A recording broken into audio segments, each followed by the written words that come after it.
지난 월요일에는요, 우리 클레어몬트 신학교 동문 모임이 있었습니다. 동대문에 있는 꽃제교회에서 50여 분의 목사님들이 모여서 예배를 드리고 또 앞으로 동문의 방향을 위한 신년 할애식이 있었습니다. 예배 시간에 설교자로 우리 전 감독 회장님이셨던 전용재 목사님께서 말씀을 전해 주셨습니다. 이제 80세가 넘으셔서 이제 걷는 것도 좀 이렇게 온전치 않아 보이지만 강대상에서 말씀 전할 때는 완전히 달라지셨습니다.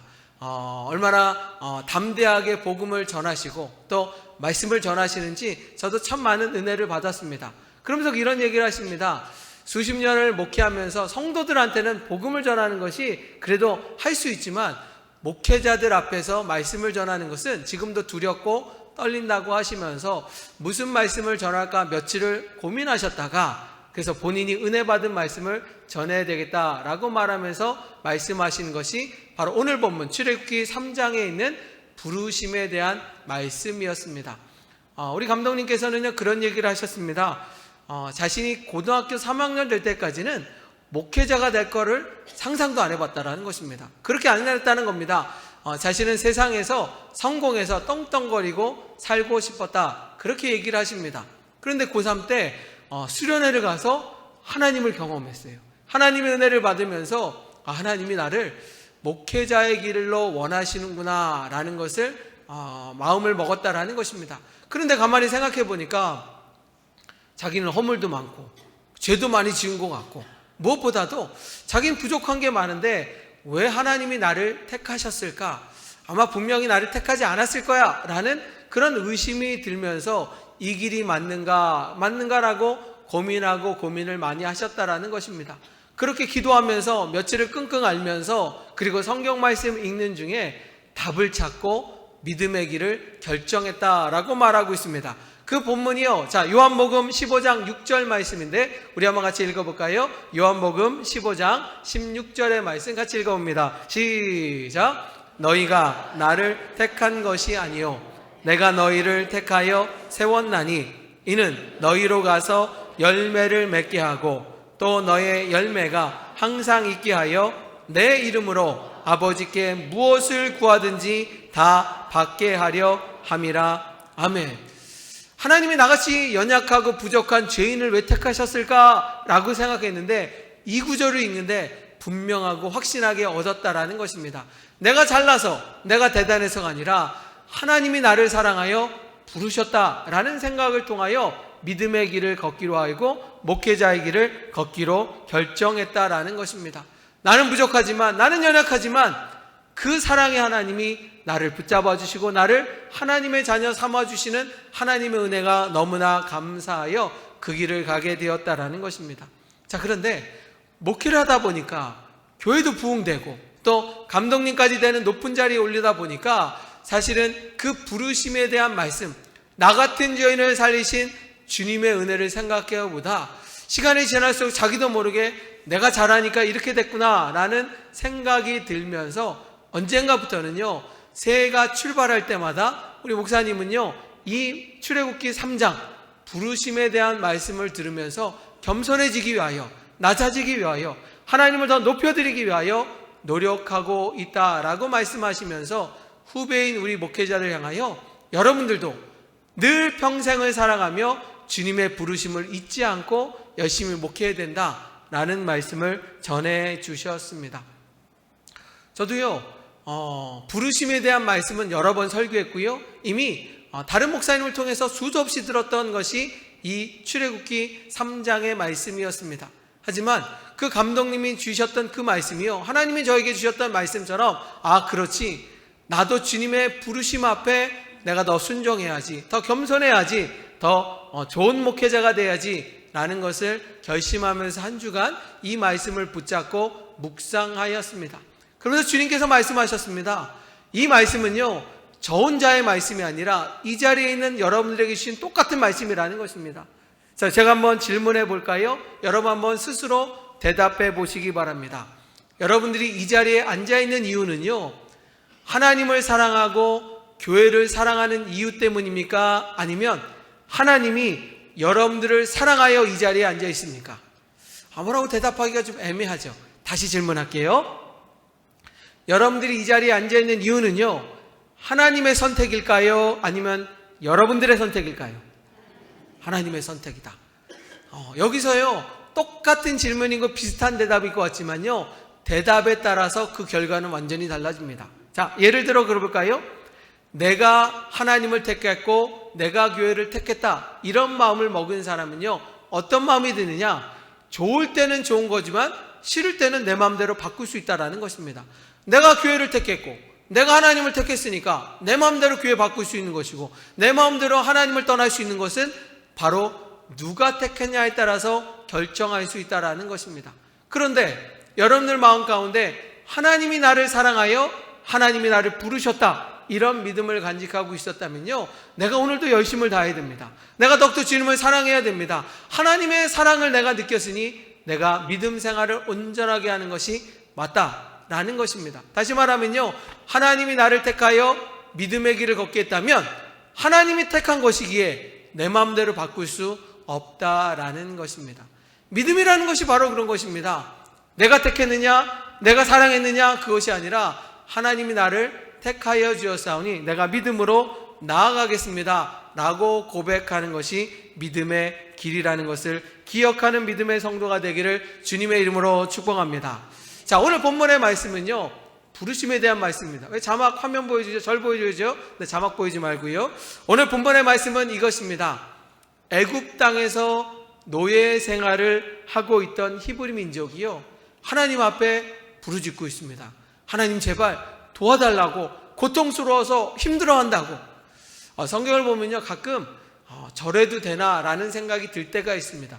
하나님이 찾을 때는요, 드는 척도 안 하고 모르는 척하고 자기 멋대로 살아갔던 이스라엘 백성들, 범죄하고 그리고 하나님 앞에 정말 나쁜 짓만 했던 저들이요, 힘드니까, 고통받으니까 하나님을 찾습니다. 하나님 제발 도와주세요. 애굽 땅에서 탈출하게 해주세요. 못 살겠어요 라고 하나님께 부르짖자 마음이 따뜻하고 넓으신 주님께서요, 그들의 기도 소리를 들으셨다라는 것입니다. 그리고 지도자를 세워서 너희들을 출애굽하도록 도와주시겠다 약속하여 주셨습니다. 여러분 기억해야 됩니다. 때로는요, 우리가 신앙생활하면서 은혜가 충만할 때가 있어요. 그런데 어쩔 때는요, 하나님 앞에 서기도 부끄럽고 연약할 때가 있습니다. 그럴 때 여러분들은 어떻게 하십니까? 세상 사람들처럼 하나님하고 범죄한 거 많고 잘못한 거 많으니까 하나님께 가까이 가는 것도 미안하다 라고 하면서 세상 길을 가십니까? 주님이 원하시는 뜻이 아니라는 것입니다. 내가 죄인이지만, 내가 부족하지만 그럼에도 불구하고 주님 앞에 나와 무릎 꿇고 회개하고 용서할 때 넉넉하시고 마음이 풍성하신 주님께서 우리를 붙잡아 주신다는 것입니다. 이스라엘 백성들이 그랬어요. 자기 멋대로 살다가 힘드니까 하나님께 도와달라고 하니까 하나님이 너 그럴 줄 알았다 그렇게 말씀하시는 것이 아니라, 그래 내가 너를 도와줄 것이다 라고 하여 택하여 세운 사람이 모세였고, 그 모세를 부르신 구절이 오늘 본문의 말씀이기도 합니다. 자, 그런데 모세는요, 사실 태어날 때부터 축복받고 태어난 것이 아니라 모세가 태어났을 때 가정의 재앙이었습니다. 왜냐하면요, 애굽 땅의 히브리 민족들이 너무나 번성하다 보니까요, 애굽 왕이 이렇게 정책을 세웠습니다. 히브리인 중에 남자로 태어난 사람은 다 죽여야 된다 라고 명령하였습니다. 그런데 모세의 부모님이요, 자식을 낳아보니까 아들이거든요. 이 아들을 어떻게 엄마가 죽일 수 있겠습니까? 그럴 수 없습니다. 그래서 꽁꽁 숨겨서 조용히 키웠지만 3개월이 되자 잘 먹고 잘 자랐던 모세가요, 건강하여서 너무나 울음소리가 커지니까 이제는 더 이상 모세를 집안에 둘 수 없다라고 판단하여 내린 결론이 무엇입니까? 바로 강가에다가 그 아이를 떠나보내며 하나님이 도와달라고, 하나님이 붙잡아달라고, 살려달라고, 그런 모습이 성경 가운데 나와 있습니다. 하나님은 그 기도소리를 들으셨죠. 그리고 애굽이요, 바로 모세가 가장 안전하고 가장 좋은 누굽니까? 애굽의 공주에게 픽업이 되어서 건짐을 받아서 그는 왕자가 되는 은혜를 누리게 되었습니다. 바로 애굽 땅에서 왕자가 되어서 모세는 젊은 시절을 보냅니다. 그런데 문제는요, 마음속에 자신은 애굽 사람이 아니라 히브리 사람이라는 걸 압니다. 그리고 하나님의 자녀라는 걸 압니다. 그러면서 갈등하기 시작합니다. 겉모습은 애굽 사람의 왕자요, 그런데 마음속에서는 히브리 민족을 구원할 그런 히브리 사람이라는 생각 가운데 정체 속의 혼란을 통하여 결국 우발적으로 애굽 병사를 죽이게 되었고요. 그래서 그는 아버지가 무서워서 멀리 도망치는 이야기가 성경 가운데 기록되어 있습니다. 그래서 애굽 병사가 쫓아올 수 없도록 저 미디안 먼 곳으로 도망치게 되었고, 그는 40년 동안 외롭고 힘들게 그런 광야 생활을 하게 되었습니다. 40년이 지났습니다. 모두가 잊고요, 모두가 모세를 잊고 있는 그 상황 가운데 하나님이 부르셨습니다.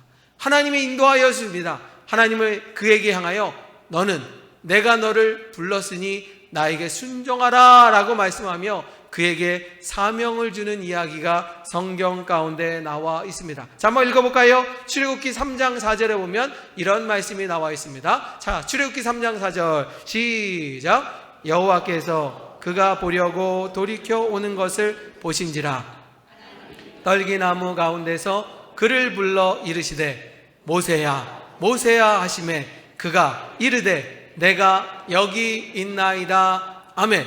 자, 오늘 본문을 보면요, 제가 다시 묻습니다. 모세가 하나님을 찾은 거예요? 하나님이 모세를 찾은 거예요? 하나님이 모세를 찾으셨다. 그것도 40년 만에. 모두가 잊고요, 모두가 생각하지 않은 그에게 하나님이요 모세를 생각하사 모세를 찾으셨고 그를 믿음의 길로 은혜의 길로 그를 부르시는 장면이 성경 가운데 나와 있습니다. 모세는요 그때서야 깨달았습니다.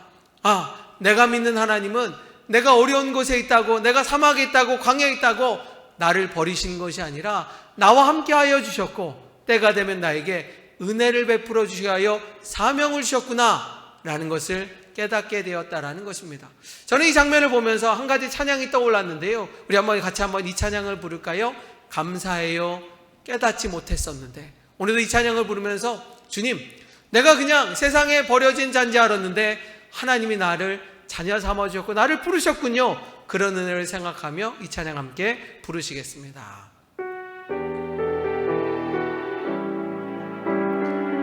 우리 가사를 찬양하 부르며 고백합니다. 감사해요 깨닫지 못했었는데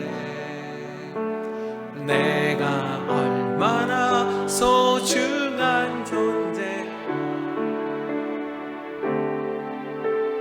태초부터 지금까지 하나님의 사랑은 항상 날 향하고 있었다는 것 고마워요.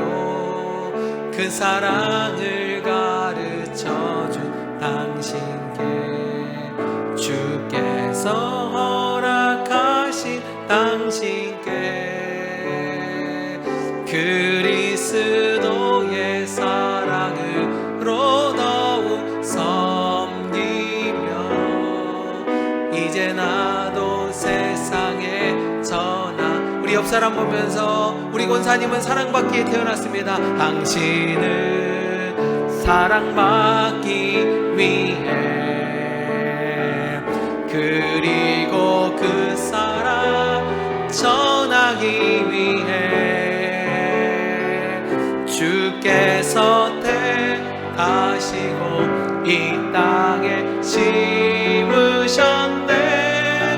또 하나의 열매를 바라시며. 아멘. 오늘 이 찬양이 우리에게 말씀하고 있어요. 하나님이 부르셨어요. 하나님이 그동안 나를 떠나 있는 것이 아니라 내 곁에 계셨고 나에게 은혜를 주셨고 또 때가 되어서 나를 부르셔서 나를 사용하기를 원하신다 말씀하셨습니다. 그랬던 우리는요 이 찬양처럼 이제는 나도 나만 은혜 받는 것이 아니라 옆 사람을 전도하고 옆 사람에게 사랑을 나누며 주님의 사랑을 전해주는 거예요. 아직까지도요 세상에 많은 사람들이 하나님의 은혜를 몰라서 방황하고 있지 않습니까? 그들에게 예수님의 사랑을 전하고 은혜를 나눠주는 것이 우리의 뜻이라고 말하고 있습니다. 바로 모세가요 그 은혜를 경험하고 있음을 성경이 말씀해주고 있습니다. 왜 주님께서 모세를 사랑하셨는지 택하여 줬는지 성경은 말씀하고 있습니다. 자, 그런데 출애굽기만 그런 것이 아니라 마태복음에도 보니까 주님이 우리를 부르셨다라고 명확하게 말씀하고 있습니다. 어부였던 베드로가요, 그의 동료들과 함께 밤새도록 물고기를 잡았습니다. 그런데요, 그날따라 좀 이상합니다. 아무리 그물을 던져도요, 한 마리의 물고기도 잡지 못하여서 베드로는요, 답답하고 속상하기도 합니다.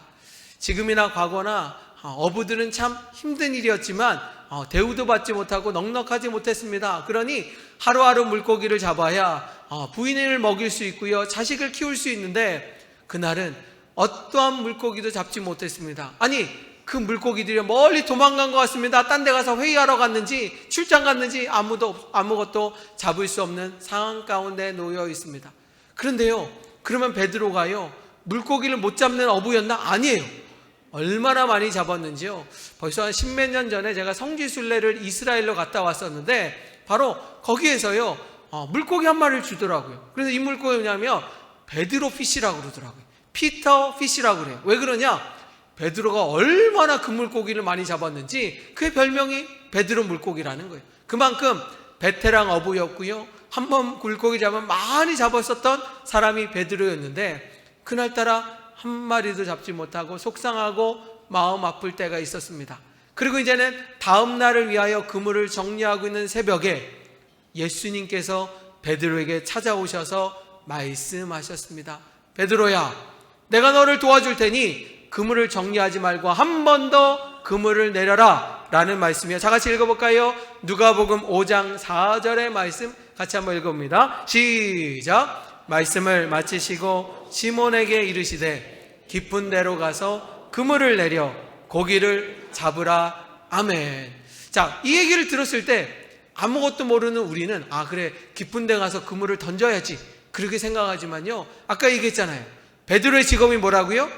어부예요. 그러면 예수님의 직업은 뭐예요? 예수님의 직업은 뭐예요? 선생님 아니에요. 예수님의 직업은 뭐예요? 목수였습니다. 자, 그러면 물고기 잡는 거는요, 어부가 잘할까요? 목수가 잘할까요? 물론 목수 중에서 주말마다 물고기 잡으러 가면 그럴 수 있겠지만 여러분, 직업으로 보면 당연히 베드로가 잡습니다. 베드로의 상식은 뭐냐? 물고기는 밤에 잡아야 돼요. 물고기는요, 새벽녘에 잡아야 돼요. 아니면 물고기는요, 깊은 곳에 던지는 것이 아니라 물가 겉에 물고기들이 많이 있는 포인트가 있을 때 거기에 잡아야지 풍성하게 잡을 수 있다는 것입니다. 그런데 오늘 주님은요, 목수이신 주님께서 뭐라고 말씀하느냐? 베드로야, 물고기 한 마리도 못 잡지 않았느냐? 대낮에 그리고 먼 깊은 곳에서 그물을 던져라. 그러면 물고기를 얻을 것이다. 베드로의 상식으로는요, 말이 안 돼요. 베드로는요, 정말로 베테랑 어부예요. 그의 생각은 이건 말이 안 되는 일이다 라고 생각을 했지만 그는 순종하였습니다. 그는 목수이신 예수님이 아니라 자신의 구원자이고 선생님이었던 예수님의 말씀이었기 때문에 그는 순종하고 그물을 던졌다라는 것입니다. 왜냐하면 오늘 첫 만남이 아니에요. 성경 읽어보세요. 이미 베드로가 한 번 더 예수님을 만났고요, 이분은 그냥 선생이 아니라 정말로 하나님의 아들 구원자라는 것을 알았기 때문에 바로 예수님에 대해서 순종하고 있습니다. 자, 그러면 상식적으로 말이 안 되고 베테랑 어부였던 베드로의 생각과 달랐지만 불순종하는 것이 아니라 순종하였을 때 어떤 일이 벌어지느냐? 자, 같이 읽어볼까요? 누가복음 5장 6절에 예수님의 말씀에 순종하였습니다. 같이 한번 읽어봅니다. 자, 시작. 그렇게 하니 고기를 잡은 것이 심히 많아 그물이 찢어지는지라. 아멘. 의외의 상황이 벌어졌습니다. 말도 안 되는 일이 벌어졌습니다. 하나님의 은혜를 통하여 순종하였더니 역사가 일어났고 한 마리도 잡지 못했던 그곳에 가득 채워지는, 그물이 찢어질도록 풍성한 은혜를 누리는 성경 말씀이 오늘 본문에 나와 있습니다. 자, 그럼 제가 한번 물어볼게요. 베드로가 예수님을 택한 거예요? 예수님이 베드로를 택했습니까? 다시 물어볼게요. 예수님이 베드로를 택했나요? 베드로가 예수님을 택했나요? 오늘 성경에 보면 아무 물고기도 잡지 않아서 속상하고 마음 아파하는 베드로에게 예수님이 찾아오셔서 그를 부르셨습니다. 나를 따라오너라, 나를 따라오너라 라고 말할 때 베드로가 아멘하고 순종하는 이야기가 오늘 본문에 내용이라는 것입니다. 사랑하는 성도 여러분, 성경은 명확합니다. 내가 주님을 사랑해서 그런 것이 아니라 하나님이 먼저 나를 사랑하사 하나님의 자녀 삼아주셨고 오늘도 은혜 주시기 위하여 여러분들을 이 자리까지 불러주신 줄 분명히 믿습니다. 그렇기 때문에 나의 선택이 아닌 하나님의 선택 가운데 아멘 하는 믿음으로 나갈 때 그것이 아름다운 신앙의 출발점이라는 것입니다. 그래서 우리는요, 요한복음 15장 16절 말씀을 기억해야 됩니다. 다시 한번 읽어볼까요? 아까 읽었죠? 요한복음 15장 16절 말씀 다시 한번 읽습니다. 시작. 너희가 나를 택한 것이 아니요 내가 너희를 택하여 세웠나니. 아멘. 여기까지 보겠습니다. 주님이 우리를 택하여 이 자리까지 인도하셨다는 사실을 기억하는 믿음의 성도가 되기를 주님의 이름으로 축원합니다. 저는요, 그러면서 주님이 우리를 부르셨다면 부르신 이유가 있잖아요. 주님께서 우리를 부르셨다면 그냥 부른 걸로 끝나고 방관하시는 것이 아니라 우리에게 은혜를 주시는 거 아니겠습니까? 성경 읽어보니까요, 왜 모세를 부르셨는지, 왜 베드를 부르셨는지, 그리고 그걸로 끝나는 것이 아니라 주님은 택한 백성들을 향한 은혜와 축복을 주시는 내용이 오늘 성경 가운데 나오고 있습니다. 오늘 여러분들을 이 자리에 부르셨습니다. 오늘 이 자리 추운 날씨 가운데서도 이 자리에 나온 것은요, 주님을 사랑한다 라는 것이지만요, 먼저 주님이 여러분을 사랑하여 이 자리에 초청해 주셨고 바로 부르심을 받는 여러분들 향하여 오늘 주님이 주시는 두 가지 축복의 말씀이 있고요, 이 말씀을 꼭 기억하시면서 주님의 손을 붙잡고 승리하는 호산나 성도가 되기를 주님의 이름으로 축원합니다. 자, 그러면 부르심을 받은 우리는요, 어떤 은혜를 누리느냐? 첫 번째로 하나님께서 우리와 함께하여 주신다라고 말씀하여 주셨습니다. 출애굽기 3장에 보면 주님께서 모세를 부르셨습니다. 그걸로 끝이 아닙니다. 주님이 뭐라고 말씀하셨느냐? 자, 같이 읽어볼까요? 출애굽기 3장 12절에 보면 부르심을 받은 모세를 향하여 주님이 이렇게 말씀하셨습니다. 자, 시작. 하나님이 이르시되 내가 반드시 너와 함께 있으리라. 내가 그 백성을 애굽에서 인도하여 낸 후에 너희가 이 산에서 하나님을 섬기리니 이것이 내가 너를 보낸 증거니라. 아멘. 주님이 말씀하시기를 내가 너와 함께 할 것이다 라고 말씀하셨습니다. 오늘 이 자리에 있는 여러분들에게 주님이 함께 하시기를 주님의 이름으로 축원합니다. 그렇기 때문에 우리 믿음의 사람들은요, 기쁘게 살 수 있는 거예요. 자신감 있게 살 수 있는 거예요. 왜냐? 나는 부족하지만 능력 많으신 주님이 나와 함께 하신다고 약속하셨기 때문입니다. 자, 미국의 여성 최초로 노벨 문학상을 받았던 사람은요, 펄 버기라는 여성입니다. 그런데 그의 아버지는요, 중국 선교사셨습니다. 그래서 온 가족이요, 중국에서 선교를 하면서 어린 시절을 보내게 되었습니다. 아직까지 복음이 증거되지 않은 그 중국 땅에서 복음을 전하는 것이 결코 쉽지 않았습니다. 아버지는 매일매일 이곳저곳을 다니면서 복음을 증거하고 있었습니다. 그런데 그때가요, 가뭄이 심하여서 모두가 고통받을 때였습니다. 그럴 때요, 어느 날 어머니가 캐롤라인이 뜨개질을 하면서 밖에서 있었을 때 사람들의 이야기를 듣습니다. 뭐라고 얘기하겠냐? 이 나라가 가뭄이 들고 재앙이 든 거는 저 서양 사람들이 왔기 때문이다. 그러니 저 서양 사람들을 죽여서 우리 신들 앞에 제물로 바치면 그 노여움이 풀어줘서 우리 이 땅에 비가 내릴 것이다. 그런 얘기를 들었습니다. 얼마나 두렵겠습니까? 얼마나 무섭겠습니까? 지금 남편은 선교하러 갔는데 지금은 그 부인과 자녀들밖에 없는 그런 상황이었습니다. 두렵고 떨리는 마음 가운데 골방에 들어가서 기도합니다. 도와달라고 기도합니다. 한참을 기도하고 나왔을 때 그 어머니가 그렇게 결정을 합니다. 하나님이 도와줄 것이니까 담대함으로 우리가 이겨나갈 거다라는 확신을 가지고 그 자리에 대문을 활짝 엽니다. 그 사람들이 이대로 문을 열어주었습니다. 그리고 하인을 시켜서 차를 끓이게 하고 케이크를 만들어서 오는 사람들에게 그를 주기로 결정하였습니다.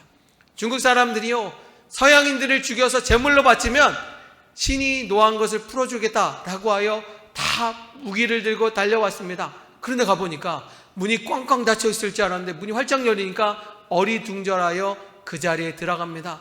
그러면서 부인이와 얘기합니다. 우선 앉아서 차를 먹으면서 이야기를 합시다 라고 하면서 잠깐의 얘기를 하고 나서 이 어머니가요, 집에 있는 풍금 앞으로 달려나가서 풍금을 향하여 노래를 부르기 시작합니다.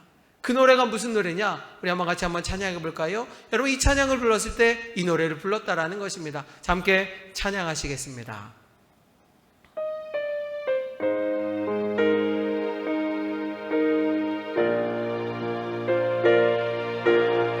우리 찬양합니다. 하나님의 은혜로 있을 데 없는 자 왜 구속하여 주는지 난 알 수 없도다. 내가 믿고 또 의지하는 내 모든 형편 아시는 주님 늘 보호해 주실 것을 나는 확실히 아네. 왜 내게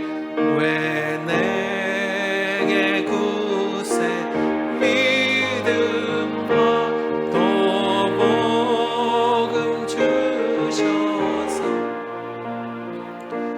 내 마음이 항상 편한지 난 알 수 없도다.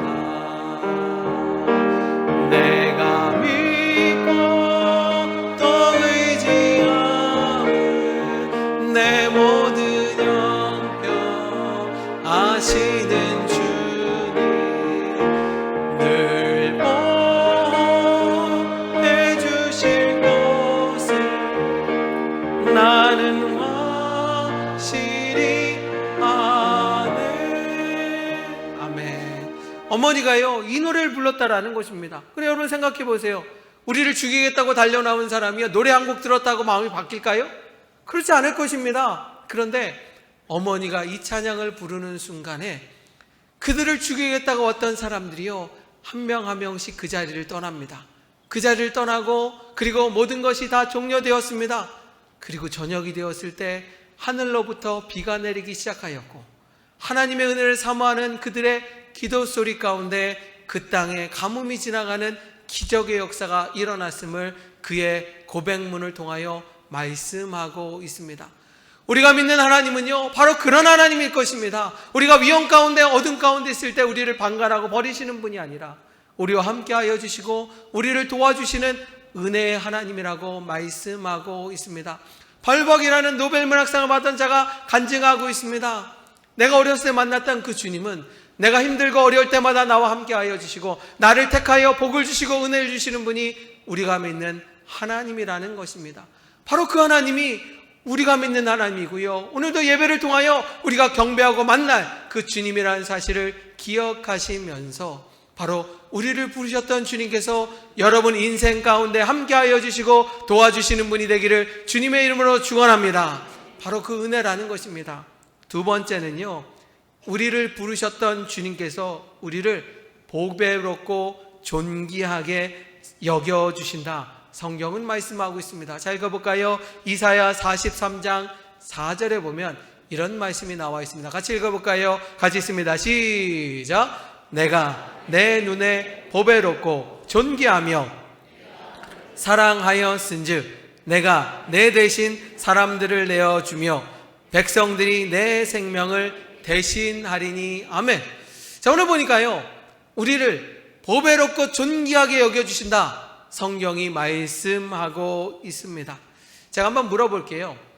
고슴도치는 정말로 가시가 많고 뾰족뾰족하잖아요. 그러면 고슴도치가 새끼를 낳았을 때 새끼를 이뻐할까요? 아니면 아름답고 멋있는 사슴 새끼를 더 이뻐할까요? 고슴도치는 뭘 더 이뻐할까요? 예쁘고 멋있는 사슴을? 아니요. 고슴도치는 뭘 사랑해요? 고슴도치를 사랑합니다. 왜 사랑해요? 사랑하니까. 왜 사랑해요? 사랑하니까. 다른 이유 없습니다. 사랑하니까. 마찬가지예요. 여러분들이요, 오늘도 이렇게 보니까 우리 교회도 이제 연세들이 많으셔서 노인분들이 많습니다.